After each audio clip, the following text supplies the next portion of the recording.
Hi guys, welcome back to the channel and welcome to another episode of Back to Basics. In today's video guys, I'm going to be showing you how to make butter and thereafter we're going to be making a butter spread. This is one of the most popular things that people have been asking for because it's something that we use pretty much on a daily basis. So without further ado guys, I've got myself a processor with a whisk attachment. If you don't have one of those guys, you can use a handheld whisk, okay? You can use the butter turner if you do have one. And at the same time, if you just have a jar in the marble, you can put the cream in there with the marble and you can shake it by hand, but it's just going to take you a little while. So here I have a 250 milliliters of milk and let's pour it in and get whisking.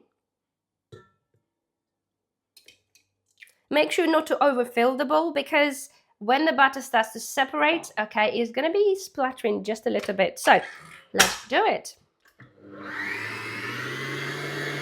After a few minutes, guys, you'll start noticing that the cream becoming thicker. It's becoming more frothy and pretty much like a whipped cream. So we know that it's working. So now let's continue.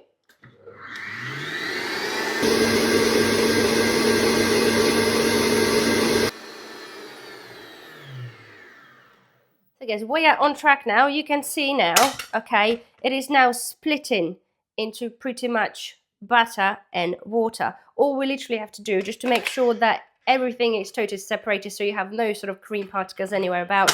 So give it another couple minutes. Well guys, can you hear the difference now? Yep, this is done because now our butter is totally separated and you're just making a mess because it's splattering around in whey. So look at that.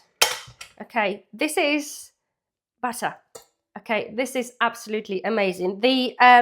The whole idea, guys, of creating butter from milk just by mechanical process, not from milk, sorry, from cream, it is absolutely amazing. One thing to point out, okay, you can make butter with obviously the single cream or the double cream. Single cream will take a really, really long while to come together. Double cream ideally needs to be between 38 to 48% fat. Of course, the higher the fat content, the more butter you will yield from your mixture. So nonetheless, now guys, all we've got to do left now is to get this out. It is a bit of a job getting this out of the whisk because it gets stuck in there.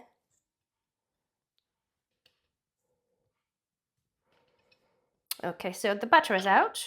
Put that back in there. Okay, get this off. Okay, so this is all we have. Pieces of butter and whey. I'm gonna grab a bowl of water. So I've got my bowl of water. All we got to do, right, is to scrape the butter out of the whey. Okay, you can do this under the tap, but for demonstration purposes, I'm doing it here. Squash it out a little bit and then dunk in your water. Okay, you can see all the whey coming off. We don't want that in our butter. Okay, we want the butter to sit nicely in the fridge for a good few days. Okay, just sort of mold it a little bit. Just make sure you get all the stuff out.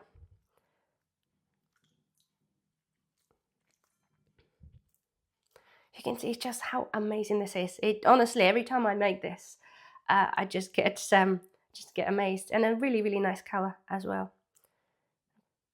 So guys, here we are. Right, the butter is now rinsed. So this is literally butter. So you've got two choices now, okay? Depending obviously what you're planning to do, whether you're going to be using that right away or putting it in the freezer. I normally, if I freeze butter, I roll this up into the sausage in a bit of cling film, okay? And then it goes in the freezer. It will sit in the fridge for days, weeks. It's absolutely fine as well. But, okay, for this purpose as well now we've made butter, we're going to be making a spread because the whole idea as well, don't forget, okay, we're trying to make the basics of the things that we use pretty much on an everyday basis. And the butter spread is one of the things people use. Of course, you can use that butter to use as a spread on toast, but as we know, when you keep this in the fridge, guys, it does become a bit hard and a bit difficult to work with. However, let's now make a spread. First of all, I would like to weigh the butter, okay, just for information. So out of 250 ml of cream, we are getting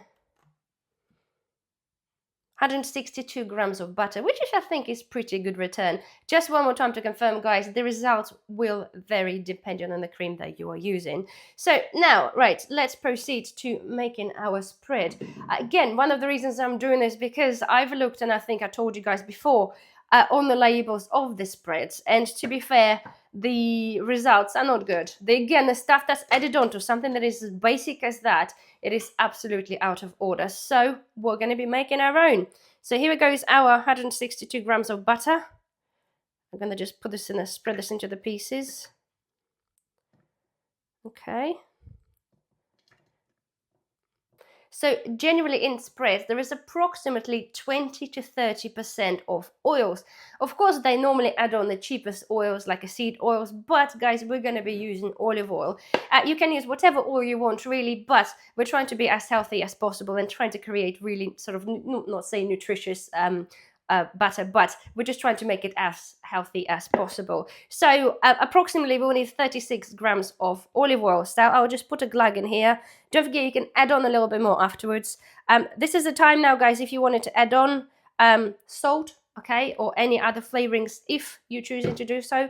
I'm just going to keep it plain. So lid goes on and let's mix it.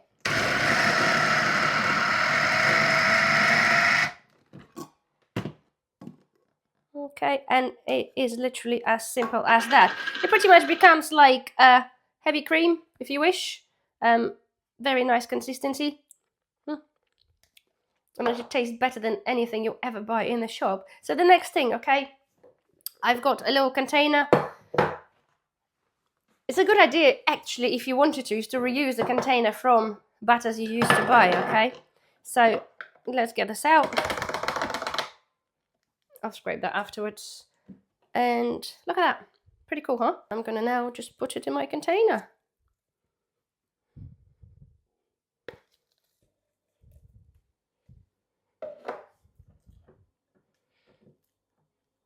Okay. Obviously, try to even this out when you do this, just for ease of use afterwards. Okay.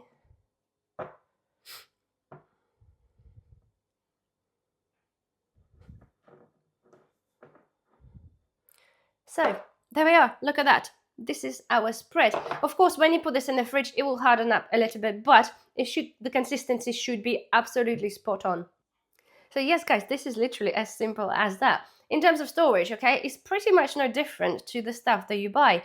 Providing you rinse the whey stuff properly, or the milk in the butter properly, it'll be absolutely fine in the fridge for weeks. Again, as you can see, in a little 250ml, you can make yourself a little batches, and to be fair, that's probably going to last, depending, of course, how many people you have, probably going to last a week. So you can easily make this once a week if you really wanted to, or at the same time, you can make a bigger batch and you can freeze that. There is no problem at all. It will freeze just like a normal butter. Okay, it will sit in your freezer technically for years without really spoiling much in terms of the consistency. But that's that. Okay, guys, I really, really hope that you have enjoyed this.